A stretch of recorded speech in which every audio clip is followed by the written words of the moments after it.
Üniversitesi Sosyal Hizmet Bölümü öğretim üyesi Doktor Çiçek Nilsu Varlıklar Demirkazık hocamız bizimle birlikte. Konuyla ilgili ilk soruyla başlamak istiyorum hocam. Aile içinde iş bölümünün adil bir şekilde gerçekleşmesi nasıl sağlanabilir? Teşekkürler. Şöyle bir giriş yapayım uygunsa eğer. Yüzyıllardır toplumsal iş bölümü bir cinsiyet ayrımı üzerinden kurgulanıyor. Bundan neyi kastediyoruz? İşte ev işi işlerin ve çocuk bakımının çoğunlukla kadınlara, ev içi finansal durumunda erkeklere atfedildiği bir düzen. Günümüzdeki toplumsal dönüşümle beraber kadın daha fazla kamusal alana girmeye başladı, çalışmaya başladı. Fakat insanlardaki genel tutum hala aileden bahsediyorsak asıl ana sorumlu kadındır, annedir bizim konumuz özelinde de. Bu tutumlar değişmiyor. İstatistikler de bize şunu söylüyor ki ev içi iş bölümü olarak baktığımızda ev işlerinden bir gün içerisinde kadınlar erkeklerden 1 ile 3 saat daha fazla ev işleriyle uğraşıyorlar ve bakım emeğine konu geldiğinde de 2 ile 10 kat daha fazla zaman harcıyorlar bu bakım emeğinden. Buradan şu karşımıza çıkıyor. Kadın iş piyasasına katılsa da erkekler belli alanlarda artık daha fazla dahil olsa da ki birazdan konuşacağımız üzere ilgili babalık gibi bir kavramla beraber çocukların bakımına ve işte gelişimine çok daha dahil olsalar da ev içi iş bölümü noktasında eşit bir dağılımdan bahsetmiyoruz.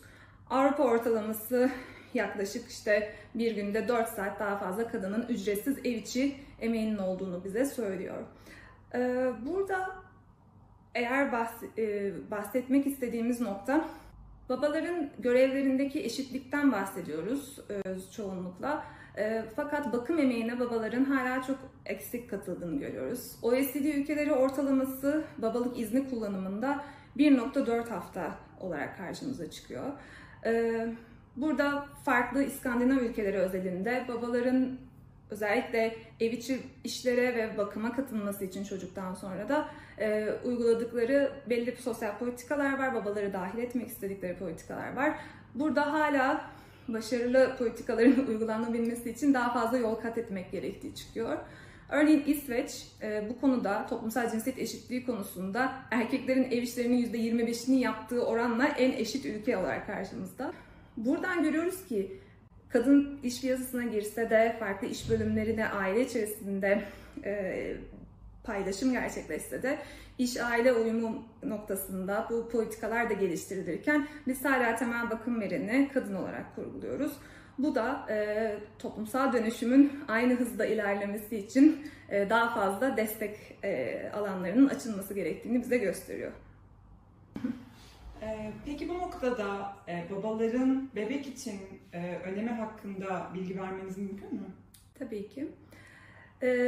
Demin bahsettiğimiz bu toplumsal dönüşümde toplumsal cinsiyet rolleri değişim geçirdikçe biz artık günümüzde bebek ve çocuk bakımında artık babadan da bahsetmeye başladık. Psikoloji bölümü, çocuk gelişimi bölümü, çocuk gelişimi üzerinden tanımlamalar yapıyor. Antropoloji, tarih bilimi değişen babalık rollerini inceliyor. Sosyoloji, babaların sosyal politikalara dahiliyetinden bahsediyor. Artık çok daha çeşitli bir alandan bahsediyoruz. Bu proje kapsamında biz annelere temel bakım becerilerini geliştirmeleri, kendilerini iyi hissetmeleri noktasında bir takım önerilerde bulunuyoruz. Bu noktada da babalara aslında biraz daha önemlerini vurgulayarak çocuk gelişiminde babalara da bir takım özelliklerini fark ettirmeye çalışıyoruz aslında. Etkili bir iletişim. Bundan kastettiğimiz beraber kitap okumadan tutun etkinlikler yapmaya, fiziksel etkinlikler tabii ki geçerli olabilir. Film seyretmekten tutun ortak ilgi alanları belirleyip buna yönelik belli aktiviteler gerçekleştirmek. Buralarda beraber aslında çocuğun bilişsel, dilsel, sosyal gelişimini olumlu etkiliyor bu katılım, babaların bu katılımı. Çocuk için faydalarını saydık oldukça fazla. Peki bu noktada bakım vermenin baba açısından önemi ne? Bakım vermeyle beraber erkeklerin önemsemeyi öğrenebildiklerini ve ilişkiselliği öğrenebildiklerini görüyoruz. Çünkü bunlar öğrenilecek süreçler aslında. Yani zamanla artık şunu oturttuk ki kadınlar doğum yaptıkları için hani iletişimsel becerileri çok daha yüksek değil. Kadınlar bin yıllardır çocuk sorumluluğundan bakımlı kılındıkları için ilişkileri gelişiyor. Size ortaya gelmiş, size muhtaç bir canlı teslim ediliyor ve siz de ilişkisellik geliştirmek durumundasınız zaten. Biz de bu yüzden sürekli diyoruz ki babalar bu faktörlere katıldıkça kendi gelişimleri açısından da olumlu bir takım özellikler geliştiriyor. Ne olabiliyor? Sosyallikleri artıyor, eş ilişkileri iyileşiyor.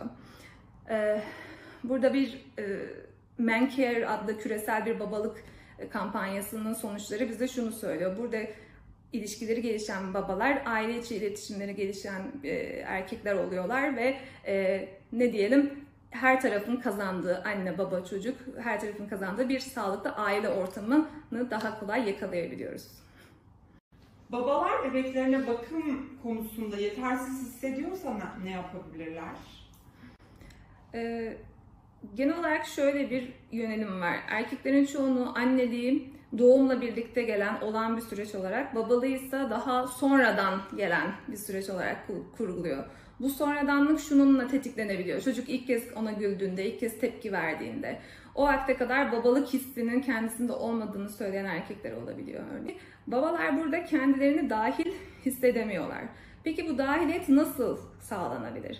Yani en temelinde tabii ki bu süreçte babaların dahiliyetinden bahsederken ebeveynlik yapmakta zorlanan babalar konusunda yardımcı kaynakları kullanıyoruz. Teknoloji çağındayız, bu olumlu bir şey. Neden bahsediyoruz? Artık belli hastanelerin, belli sivil toplum kuruluşlarının ebeveynlikle ilgili alanlarının doğru bilgileri bize sunduğunu görüyoruz babalıkla ilgili. Bilimsel makalelere ulaşabiliyoruz. Pek çok yayın var, kitaplarla beraber bu bilgilere ulaşabiliyoruz. Yeri geldiğinde doktorlardan, pedagoglardan tabii ki onların önerilerini alıyoruz, onlara sorular soruyoruz. Bu şekilde eksik hissettiğimiz alanları aslında doldurmaya çalışıyoruz. Bu destek programlarının içerikleri ne diye bakarsak da tabii ki çocuklarını demokratik tutumlar geliştirerek desteklemek babalar noktasında, çocukların hakkında sorumluluklarının farkına varmak, buna uygun tutumlar geliştirmek, çocuklarıyla yakın ilişki kurmaları, onlara zaman ayırmaları ve onlarla etkileşimde olmaları için bu eğitimlerin içeriklerinin düzenlendiğini görüyoruz. Bu tarz eğitimlerin eksikliğinden evet bahsediyoruz. Ulaşılabilirliği biraz maalesef sıkıntılı. Babalara daha dahil edici şeyler gerçekleştirmek gerekiyor. Fakat gene teknolojinin şu avantajından yararlanıyoruz. Belli ortak iletişim grupları kurup babaların deneyim paylaşımı yaptığı alanları biz kurmalarını öneriyoruz.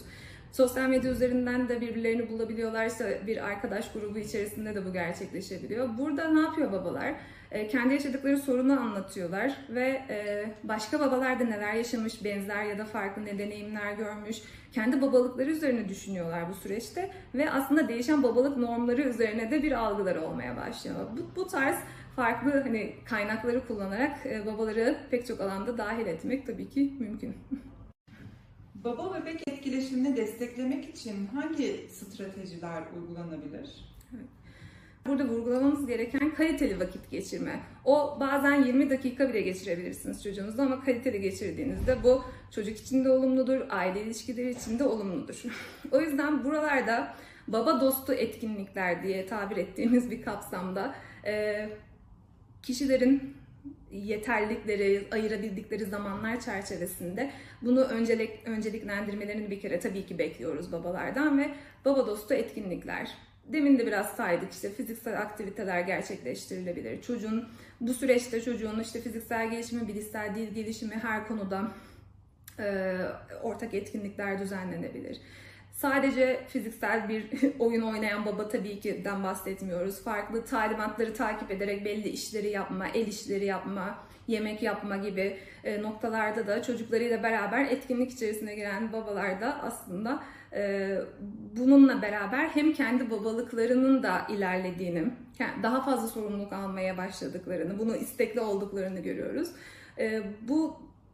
Tabii ki bunları kurgularken, bu stratejileri geliştirirken bahsettiğim üzere zaman ayarlamaları ve belli yetenekler, çocukla ilişki çerçevesinde hangi ortak temalar çıkıyor, bunlarla beraber bir programlama neden olmasın. Ev işlerini paylaşmada nasıl bir yol izlenebilir? Ev işleri dediğimizde şöyle bir genel tanımlayalım aslında.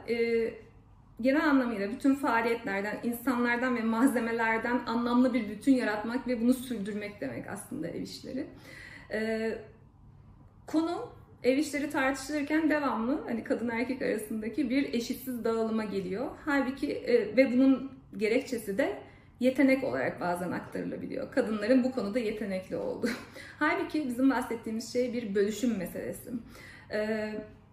Cinsiyete atfedilmiş bir yatkınlık kapsamında biz kadınların belli yetenekleri var ve bir işi becerebilir halde kılıyoruz. Bir tane araştırmamda baba şunu söylemişti. Ben çamaşır makinesini çalıştıramıyorum, çamaşır ilmine hakim değilim. Hiçbir kadın bir bilgi paketiyle çamaşır ilmi diye bir şeyle karşımıza gelmiyor. Buna sahip bir şekilde karşımıza gelmiyor. Ev işleri dediğimiz kavramı nasıl beceri geliştiririz? Tekrar tekrar yaparak. O yüzden bu tekrar tekrar yapma halini senelerce bu alanlara sokulmayan erkekler eylemde bulunamadıkları için aslında o becerileri de geliştiremiyorlar. Biz bunu aile içinde çözmeye çalışacağız. Belki biraz şimdi babalık üzerinden gittik ama tabii ki daha da kökenden, yani çocukluktan itibaren farklı alanlarda becerisi olan bireyler yetişmesini istiyorsak eğer buralarda daha eşitlikten bahsediyor olmamız gerekiyor. Çoğunluk yapılan Türkiye'deki araştırmalarda şu ortaya çıkıyor. Babalar en çok kendilerini ev içi rollerde şunları görüyorlar. Evde tamirat yapılacaksa, işte boya badana yapılacaksa ya da dışarıda bir alışveriş yapılacaksa. Burada şunu görüyoruz. Sürekli olmayan, hani aralıklarla gerçekleşen işler, rutin olmayan işler ve evin dışında gerçekleşen işler. Halbuki şöyle bir gerçeklik var. Bir evdeki bir sifon atıyorum 3 senede bir bozuluyor ama evde her gün yemek yapmamız gerekiyor. Burada da eşit olmayan bir iş bölüşümünden bahsediyoruz. İşte buraları artık müdahale etmek gerekiyor. Buraları müdahaleyi de nasıl gerçekleştireceğiz de belki biraz tartışmak daha iyi olur. Gönül ister ki zaman olsun, herkesin yetenekleri de her konuda olsun ve isteğe bağlı bir ideal bir iş bölüşümü tasarlayalım bir evde. Peki bu böyle bir süreç olduğunda yapılmak istenmeyen ev işlerini kimler halledecek? Bunu cinsiyet ayrımına göre mi belirleyeceğiz gene, değil mi? Ve işte daha kolay, daha verimli, zamanı iyi kullanıyoruz. O yüzden iyi bildiğim işi yapayım gibi bir temel, pragmatist bir noktada, faydacı bir noktada ilerliyoruz. Fakat şöyle de bir durum var. Yemek yapmasını çok da beceremeyen biri de tatsız tuzsuz bir yemek yapsın. Ya da finansal yükü sürekli alan birisi değil de diğer tarafta finansal yükü alsın ve onun stresini yaşasın. Çünkü hayat bunların bir birlikteliğiyle beraber ilerliyor. Aslında bunu söyleyebiliriz. Bu süreçte erkeklerin belli konfor alanlarından çıkmadıklarını, çok dahil olmadıklarını görüyoruz bu sürece. Bazı noktalarda kadınlar da bazı alanları hakimiyet alanları olarak görüp erkekleri dahil etmek istemediklerini görüyoruz. Halbuki hane, ev bir hakimiyet alanı değil, bir paylaşım alanı olarak kurgulanırsa her şey çok daha eşitlikçi bir noktada tabii ki ilerleyebilir. Bu noktada da tabii ki herkesin elini taşın altında koyması, inisiyatifler alması gerekiyor. En sonunda şuna da vurgu yapmak gerekiyor. Çocuklar anne babalarının rol model alıyorlar. Eskiden bize diyorlardı ki işte kız çocuğu babadan, kız çocuğu annesine örnek alır, oğlan çocuğu da babasına örnek alır. Artık günümüzde cinsiyet ayrımından ziyade sağlıklı bir etkili rol model olmaya çalışıyoruz. O yüzden de her işi yapabilen ebeveynler karşımıza çıkarsa çocukların da ilerleyen süreçlerde daha eşitlikçi bölüşümü sindirebilmeleri, benimsemelerini görmüş oluruz. Bir örnekte şu olmuştu. Arkadaşım işte kızını götürüyormuş arabayla. Baba her zaman arabaya girdiğinde baba sürücü koltuğuna geçiyor. Bir gün anne sürücü koltuğunda kalmış. Baba diyor, kızı diyor ki baba koltuğundasın anne koltuğuna geç. Arkadaşım buradaki hani her zaman bu ayrıma gittiklerini fark etmiş ve ondan sonra artık kendisi de daha çok araba sürerek hani baba koltuğu kavramını ortadan kaldırmaya çalışmıştı.